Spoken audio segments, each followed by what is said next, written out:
اعوذ باللہ من الشیطان الرجیم بسم اللہ الرحمن الرحیم السلام علیکم ورحمۃ اللہ وبرکاتہ۔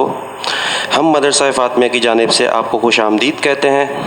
اگر آپ نے اب تک ہمارے چینل کو سبسکرائب نہیں کیا تو نیچے دیے گئے سبسکرائب بٹن کو پریس کریں اور بیل آئیکن کو کلک کریں تاکہ آپ کو ہماری نئی آنے والی ویڈیوز کی نوٹیفیکیشن مل سکے۔ شکریہ۔ اعوذ باللہ من الشیطان الرجیم بسم اللہ الرحمن الرحیم وبہ نستعین وہو خیر المعین رب اشرح لی صدری ویسر لی امری واحلل عقدۃ من لسانی یفقہوا قولی۔ اما بعد، بسم اللہ الرحمن الرحیم۔ عزیزان محترم، آج کے اس درس کا عنوان امام مہدی عجل اللہ تعالیٰ فرجہ الشریف قرآن و حدیث کی روشنی میں۔ یہ درس مکتب فاطمیہ کی جانب سے لیڈیز کلاس کے لیے جو کہ سینئر موسٹ گروپ ہے ان کا لیکچر نمبر 2۔ اس عنوان کی ذیل میں جیسے کہ عنوان اس سے واضح ہے کہ زمانے کے امام کے موضوع پر گفتگو ہے اور قرآن و حدیث کی روشنی میں۔ قرآن کریم اس اعتبار سے کہ اس میں ہر خوش و تر موجود ہے اور گزشتہ زمانوں سے لے کر آئندہ زمانے تک کے حالات کو مختلف انداز سے مختلف پیرائے میں تذکرہ کیا گیا۔ گزشتہ امتوں کے تذکرے کے اندر جو مقصد تھا وہ عبرت اور ان قوموں کے مثبت و منفی یعنی ان کے پازیٹیو اور ان کے نیگیٹو کردار کے اعتبار سے اس زمانے کے انسانوں کی ہدایت کرنا مقصود تھی کہ انسان ان کو دیکھے اور اپنی رائے عمل کو درست کرے۔ لیکن اس کے ساتھ ساتھ قرآن مجید میں کائنات کے اسرار و رموز کو بھی واضح کیا گیا۔ کبھی زمین کی خلقت اور زمین پر موجود مخلوقات کے اعتبار سے گفتگو، کبھی آسمان پر موجود مخلوقات اور موجودات کے اعتبار سے گفتگو کی گئی۔ اور پھر اس کے بعد قرآن مجید نے یہ بھی بات بیان کی کہ پروردگار عالم کے کا ایک مقصد ہے اس دنیا کو خلق کرنے کے بعد سے لے کر کہ اس زمین کے اوپر اس انداز سے خدا کی عبادت کی جائے جو کہ عبادت کرنے کا حق ہے۔ اور یہ اسی وقت ممکن ہے کہ جب پروردگار عالم کے الہی نمائندوں کو اس انداز سے حکومت کرنے کا موقع ملے کہ تمام مخلوقات عالم تک ہدایت کی پہنچنا ممکن ہو اور پھر اس پر عمل کرانے کے لیے وہ ماحول بھی فراہم کیا جائے۔ اس اعتبار سے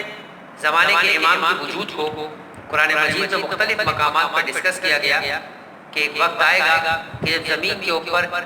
اس انداز سے پروردگار عالم کے احکامات کو نافذ کیا جائے گا کہ تمام کے تمام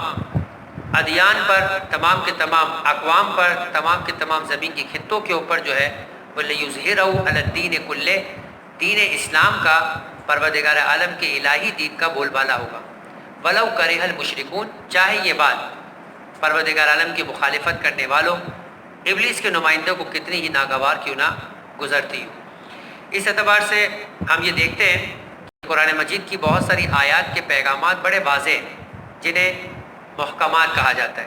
مگر بعض آیات قرآن مجید کی متشابہات بھی ہیں جن کو سمجھنے کے لیے یقیناً ان کے ظواہر سے فقط مدد لینا کافی نہیں ہے، بلکہ ان لوگوں سے رابطہ ضروری ہے کہ جو لوگ حقیقی طور پہ قرآن مجید کے مفسر ہیں، جن کے گھر میں قرآن اترا، جو قرآن کے اس انداز سے ساتھی قرار پائے کہ جیسے پیغمبر اکرم نے فرمایا کہ میں اپنے بعد تمہارے لیے 2 گروہ چھوڑے جا رہا ہوں جن میں سے ایک قرآن مجید ہے اور ایک میری اطرت ہے۔ یہ دونوں ایک دوسرے سے ہرگز جدا نہیں ہوں گے، یعنی ایک دوسرے کے کلام کی تفسیر اور ایک دوسرے کے کلام کی وضاحت یہ دونوں مل کر کریں گے۔ تو قرآن مجید کی ایسی کون سی آیات ہے کہ جس میں اہل بیت کرام نے ہمیں اس بات کی رہنمائی کی کہ جہاں زمانے کے امام کے وجود کو ڈسکس کیا گیا یا ان کے آنے کے بعد کے حالات کو ڈسکس کیا گیا اور ان کی حکومت کا تذکرہ موجود ہے۔ سب سے پہلے قرآن مجید کی آیت سورہ مبارکہ انبیاء کی آیت نمبر 105 جس میں پروردگار ارشاد فرماتا ہے کہ وَلَقَدْ كَتَبْنَا فِي الزَّبُورِ مِن بَعْدِ الذِّكْرِ أَنَّ الْأَرْضَ يَرِثُهَا عِبَادِيَ الصَّالِحُونَ، ہم نے ذکر تورات کے بعد زبور میں بھی لکھ دیا، یعنی جو بات ہم کہہ رہے ہیں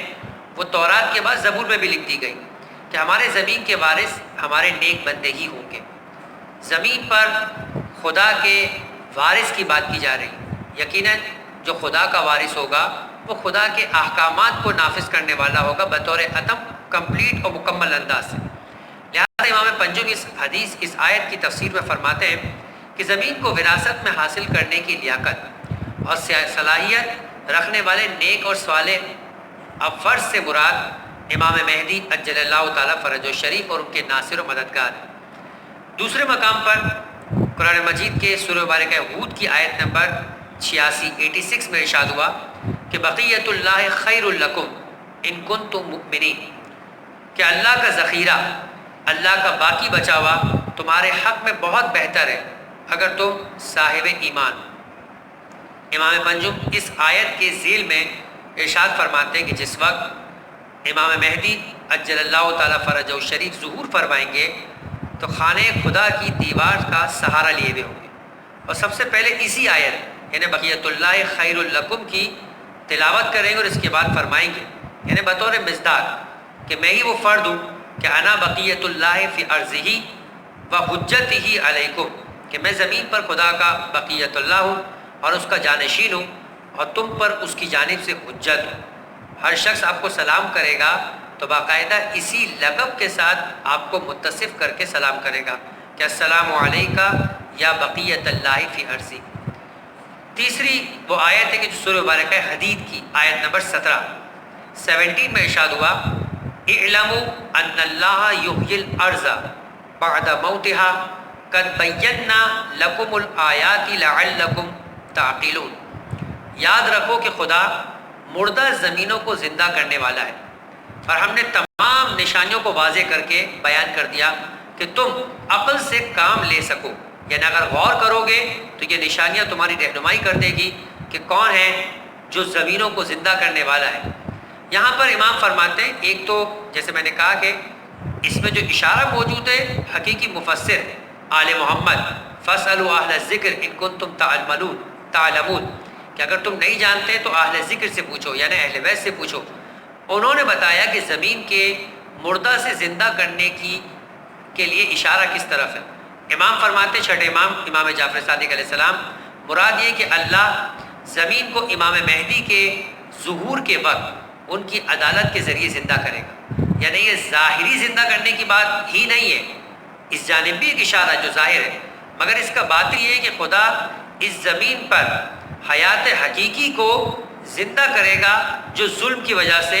مردہ ہو چکی تھی۔ لہذا فرمایا کہ زمانے کے امام کے ظہور کے سبب ان کی عدالت کے ذریعے اس زمین کو زندہ کرے گا جو گمراہ احکام کے حکام کے ظلم و ستم کی وجہ سے مردہ ہو چکی تھی۔ اس کے بعد آیت نمبر 4 میں سورہ مبارکہ قصص آیت نمبر 5 چوتھی آیت ہے یہ کہ جس میں ارشاد باری تعالیٰ ہو رہا ہے وَنُرِيدُ أَن نَّمُنَّ عَلَى الَّذِينَ اسْتُضْعِفُوا فِي الْأَرْضِ وَنَجْعَلَهُمُ الْأَئِمَّةَ وَنَجْعَلَهُمُ الْوَارِثِينَ، فرمایا کہ ہم یہ چاہتے ہیں کہ جن لوگوں کو زمین میں کمزور کر دیا گیا ان پر احسان کریں،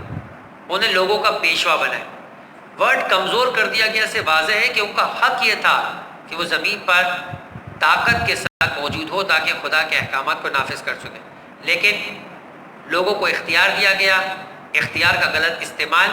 الہی رہنماؤں کو کمزور کرتا گیا اور وہ زمین کے جن کا وارث ہونا حق تھا ان کو وراثت نہیں ملی۔ تو خدا کہتا ہے کہ ہم ان پہ احسان کریں گے، ایک وقت آئے گا کہ ان کو ان کا حق دیں گے، لوگوں کا پیشوا بنائیں گے اور زمین کا وارث بنائیں گے۔ لہٰذا امیر المومنین فرماتے ہیں کہ مستضعفین سے مراد پیغمبر اکرم حضرت محمد مصطفیٰ صلی اللہ علیہ وآلہ وسلم کی آل ہے۔ اللہ ان کی کوشش و پریشانی کے بعد اس خاندان کے مہدی کو مبعوث کرے گا اور ان کو اقتدار اور عظمت کی اوج پر پہنچا دے گا، نیز ان کے دشمنوں کو سخت ذلیل اور رسوائی سے دوچار کرے گا۔ یہ قرآن مجید کے ذریعے سے زمانے کے امام کے وجود اور ان کی برکتوں کی طرف اشارہ تھا۔ اب آئیے احادیث کی روشنی میں۔ احادیث کے اندر بھی زمانے کے امام سے متعلق کئی موضوعات پر روشنی ڈالی گئی ہے۔ آپ کی ولادت، آپ کے بچپن کا زمانہ، غیبت میں غیبت صغریٰ و کبریٰ کا زمانہ، ظہور کی نشانیاں، ظہور کے بعد کیا ہوگا، پھر زمانے کے امام کی اپنی ذاتی خصوصیات کا تذکرہ کیا گیا، ان کی اخلاقی اور ان کے شخصیت کے ظواہر کے اعتبار سے بھی گفتگو کی گئی۔ ہم دیکھتے ہیں کہ اور ایسی روایات ہیں کہ جو اہل سنت اور اہل تشیع دونوں مکتبوں کے یہاں پر موجود ہیں، اور بعض روایات تو اس میں متواتر ہے۔ متواتر کا مطلب یہ ہے کہ اتنی زیادہ سلسلوں کے ساتھ اور ایک ہی سلسلے کے ساتھ ایک ہی انداز سے بیان ہوئی کہ جس کے بعد شک نہیں رہتا کہ اگر ایسا کچھ اضافہ کیا گیا ہوتا اور کسی کی اپنی پسند سے کوئی چیز بنائی گئی ہوتی تو یقیناً الفاظ میں فرق ہوتا، اس مکتب میں نظر آتی، دوسرے والے مکتب میں نظر نہیں آتی، لیکن ہر جگہ یعنی دونوں مکاتب پر ایک ہی انداز سے ایک ہی موضوع کے تحت روایات نظر آتی۔ پہلی روایت جس کو ہم ڈسکس کرتے ہیں وہ پیغمبر اکرم حضرت محمد مصطفیٰ صلی اللہ علیہ وآلہ وسلم کی روایت ہے۔ فرماتے ہیں خوش نصیب ہے وہ لوگ جو مہدی کی زیارت کریں گے، اور خوش نصیب ہے وہ شخص جو ان سے محبت کرتا ہوگا، اور خوش نصیب ہے وہ شخص جو ان کی امامت پر ایمان رکھتا ہوگا۔ یعنی زمانے کے امام کی شخصیت کو اس انداز سے ابھارا گیا کہ جو یہ محبت ڈالی گئی کہ تمہارا تعلق زمانے کے امام کے ساتھ ہوگا تو تم کامیاب ہوگے، ہوگا تو تم خوش نصیب ہوگے۔ اس کے بعد دوسری بات جہاں پر یہ بیان کیا گیا کہ تمہارا کام کیا ہوگا اس عرصے میں کہ جس میں تمہیں زمانے کے امام کے آنے کا انتظار کرنا ہے۔ ہمیں بہت سارے مقامات پر روایت ملتی ہے جو دونوں فریقین کے یہاں پر اہل سنت اور اہل تشیع دونوں کے یہاں پر ملتی ہے کہ افضل اعمال امتی انتظار الفرج۔ اسی عنوان کے تحت امام علی علیہ السلام فرماتے ہیں کہ قائم آل محمد صلی اللہ علیہ وآلہ وسلم کے گشائش و ظہور کے منتظر رہو اور خدا کی رحمت سے مایوس نہ ہو سکتا ہے کہ وقت طویل ہو جائے لیکن تمہیں خدا پہ بھروسہ ہونا چاہیے۔ بے شک خدا کے نزدیک سب سے زیادہ پسندیدہ کام اس عرصے میں ظہور امام کا انتظار۔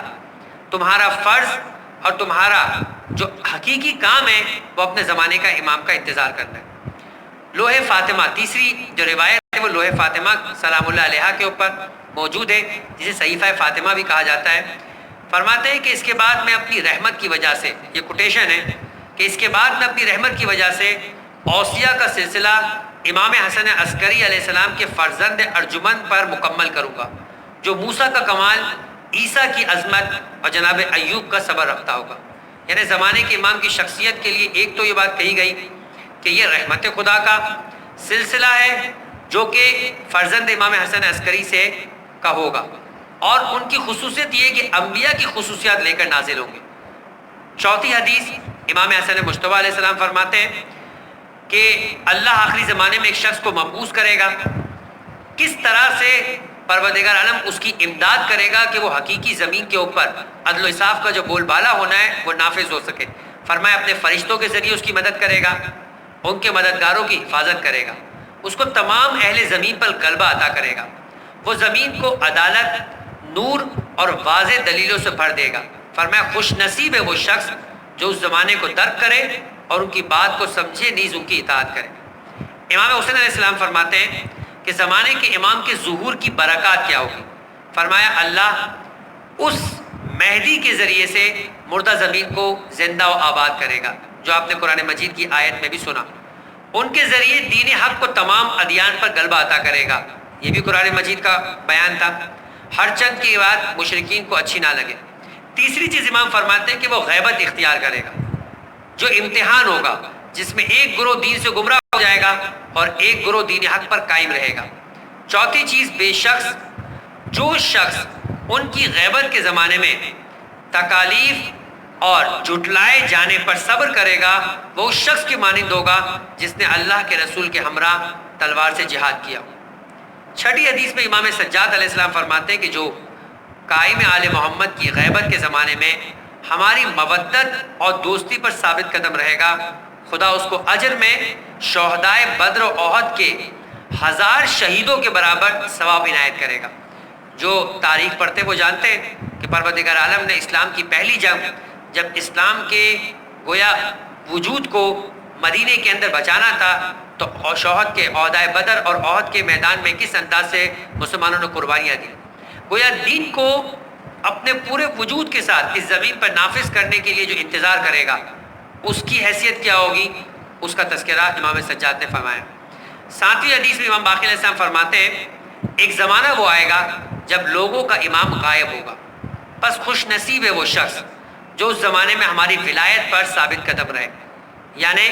انتظار کرنا ہے زمانے کے امام کا، اور ولایت آل محمد پر ثابت قدم رہنا ہے تمام مصیبتوں کے باوجود۔ 8ویں چیز امام صادق علیہ السلام فرماتے ہیں کہ قائم کے لیے 2 غیبتیں، ایک مختصر مدت کی جو غیبت صغرا ختم ہو چکی 329 ہجری میں، اور دوسری طولانی مدت ہے جس دور غیبت کے اندر موجود ہے، جس کا اختتام کسی کو نہیں معلوم سوائے خدا کے۔ 9ویں چیز امام موسیٰ کاظم علیہ السلام روایت میں فرماتے ہیں کہ زمانے کے امام لوگوں کی نظروں سے پوشیدہ رہیں گے، یہ بھی غیبت کا بیان ہے، لیکن مومنین کے دلوں میں ان کی یاد تازہ ہوگی، کیونکہ ان کا دلی ارتباط اپنے زمانے کے امام کے ساتھ موجود ہوگا۔ ان کا غیبت میں ہونا زمانے کے امام کے ساتھ ان کے ارتباط کو نہیں توڑے گا۔ 10ویں حدیث میں امام رضا علیہ السلام فرماتے ہیں کہ جس وقت زمانے کے امام قیام کریں گے تو ان کے وجود کے نور سے زمین منور ہو جائے گی، وہ لوگوں کے درمیان حق و عدالت کی ترازو کو قرار دیں گے، اور اس موقع پر کسی پر کوئی ظلم و ستم نہیں ہوگا۔ 11ویں حدیث میں امام محمد تقی علیہ السلام فرماتے ہیں کہ قائم آل محمد کی غیبت کے زمانے میں مومنین کو ان کے ظہور کا انتظار کرنا چاہیے۔ وہی بات، ان کی ذمہ داری اپنے قائم کا انتظار ہے، اور جب وہ ظہور و قیام کرے تو ان کی ذمہ داری ان کی اطاعت ہے۔ یہ 2 چیزیں زمانے کے امام کے چاہنے والوں کے لیے ذہنوں محفوظ ہو جانی چاہیے۔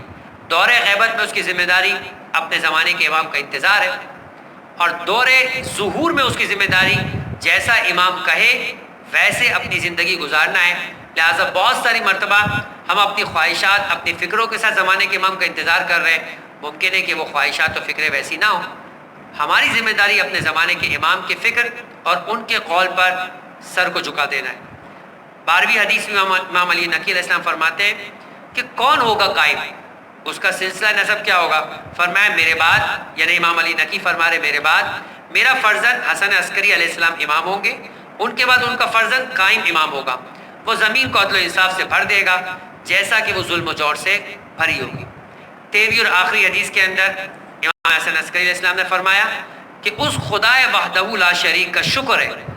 جس نے مجھے اس وقت تک دنیا سے نہ اٹھا لیا یہاں تک کہ میرا جانشین مجھے دکھا دیا۔ وہ خلقت اور اخلاق کے لحاظ سے رسول کریم حضرت محمد مصطفیٰ صلی اللہ علیہ وآلہ وسلم سے سب لوگوں سے زیادہ مشابہت رکھتا ہے۔ لیکچر اس مقام پر ختم ہوا، امید کے ساتھ کہ زمانے کے امام کے وجود کے بارے میں قرآن و حدیث سے اس انداز سے ہماری معلومات میں اضافہ ہوا کہ اگر ہم اپنے زمانے کے امام کے وجود کے بارے میں احادیث اور قرآن کے ذریعے سے علم رکھنا چاہے، کسی سے بات کرنا چاہے، سمجھنا چاہے، تو یہ بات ہمارے لیے، یہ نوٹس اور یہ درس ہمارے لیے کارآمد اور مفید قرار پائے۔ وما علینا الا البلاغ۔